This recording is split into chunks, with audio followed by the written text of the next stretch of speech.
Hello students, welcome to our channel AM classes. आज आपण 9th standard अल्जेब्रासाठी first chapter सेट्समधील प्रॅक्टिस सेट 1.1 सॉल्व्ह करणार आहोत. पहा आपल्याला क्वेश्चन 1 काय दिला आहे. Write the following sets in roster form. या ठिकाणी आपल्याला हे जे सेट्स दिलेले आहेत हे आपल्याला रोस्टर फॉर्ममध्ये लिहायचे आहेत. रोस्टर फॉर्म म्हणजेच लिस्टिंग मेथडने लिहायचे आहेत. रोस्टर फॉर्मलाच काय म्हटलं जातं, लिस्टिंग मेथड सुद्धा म्हटलं जातं. आणि हे सेट्स आपल्याला लिस्टिंग मेथड किंवा रोस्टर मेथडने लिहायचे आहेत.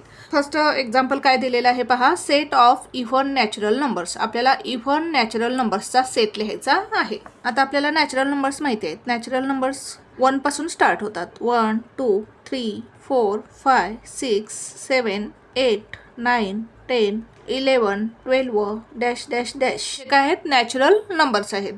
आता आपल्याला काय लिहायचं आहे, इव्हन नॅचरल नंबर्स लिहायचे आहेत. आता इव्हन नंबर्स म्हणजे काय, ज्या नंबर्सच्या युनिट प्लेसला 2 4 6 8 किंवा 0 असेल त्या नंबरला काय म्हणायचं, इव्हन नंबर्स.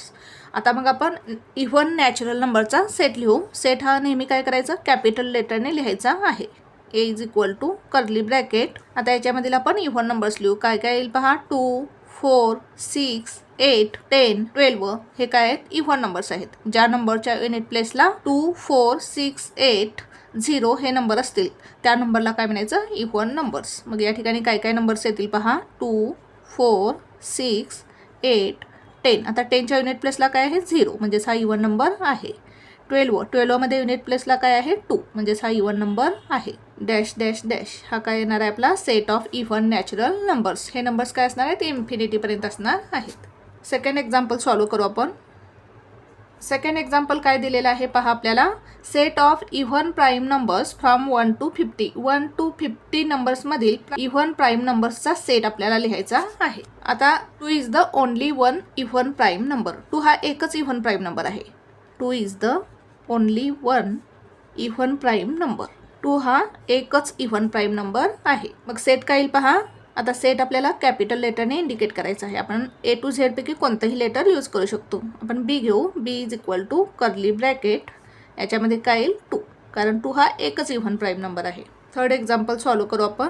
थर्ड एक्झाम्पल काय दिलेलं आहे पहा आपल्याला. Set of negative integers. आपल्याला निगेटिव्ह इंटिजर्सचा सेट लिहायचा आहे. आता इंटिजर्स आपल्याला माहिती आहेत. आता इंटिजर्स म्हणजे काय, तर the set of 0 all positive numbers and all negative numbers are called as integers. आता मग आपल्याला काय लिहायचं आहे, set of negative integers. Negative इंटिजर्सचा सेट लिहायचा आहे. आता आपण कॅपिटल लेटर C घेऊ. C is equal to curly bracket -1 -2 -3 -4 dash dash dash.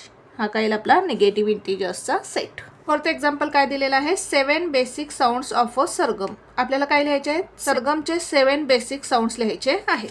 काय येईल पहा आन्सर.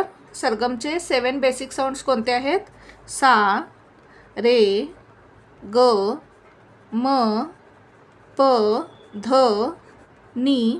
हे काय आहेत, सरगमचे 7 बेसिक साऊंड्स आहेत. सा रे ग म प ध नी. नेक्स्ट क्वेश्चन सॉल्व्ह करू आपण. Question second. आता क्वेश्चन सेकंड काय दिलं आहे पहा आपल्याला. Right the following symbolic statements in words. या ठिकाणी आपल्याला काय दिलेलं आहे, सिम्बॉलिक स्टेटमेंट्स दिलेले आहेत आणि आपल्याला हे वर्ड्समध्ये लिहायचं आहे. आता हे जे सिम्बॉल आहे या सिम्बॉलला काय म्हणायचं, इज अन एलिमेंट ऑफ. आता वर्ड्समध्ये आपल्याला हे कसं लिहिता येईल पहा. 4/3 is an element of set Q. First answer काय येईल पहा. 4/3 is an element of set Q. म्हणजेच 4/3 हा सेट क्यूचा एलिमेंट आहे. या ठिकाणी हे जे साईन आहे याचं मिनिंग काय, is not an element of. या ठिकाणी हे साईन आहे आणि याच्यावरती अशी तिरकी लाईन दिलेली आहे, म्हणजेच काय, is not an element of. आता या ठिकाणी आपण वर्ड्समध्ये कसं लिहू शकतो, -2 is not an element of set n. Answer लिहू आपण. -2 is not an element of set n. आता थर्ड एक्झाम्पल काय दिलेलं आहे पहा. P is equal to curly ब्रॅकेटमध्ये P vertical line P is an odd number curly bracket complete. आता याचं रीडिंग आपल्याला कसं करायचं आहे. P is the set of all P's such that P is an odd number. या सेटमध्ये odd numbers येणार. आता या सेटमधील प्रत्येक इलेमेंटला आपण काय म्हटलेलं आहे, P, आणि P हा काय आहे, ऑड नंबर आहे. म्हणजेच आपण याचं रीडिंग कसं करू शकतो, P is the set of P हा सेट आहे ऑल P'चा. या ऑल P'चा P is the set of all P's. या लाईनला काय म्हणायचं, such that P is an odd number. P हा काय आहे? Odd number. P is an odd number.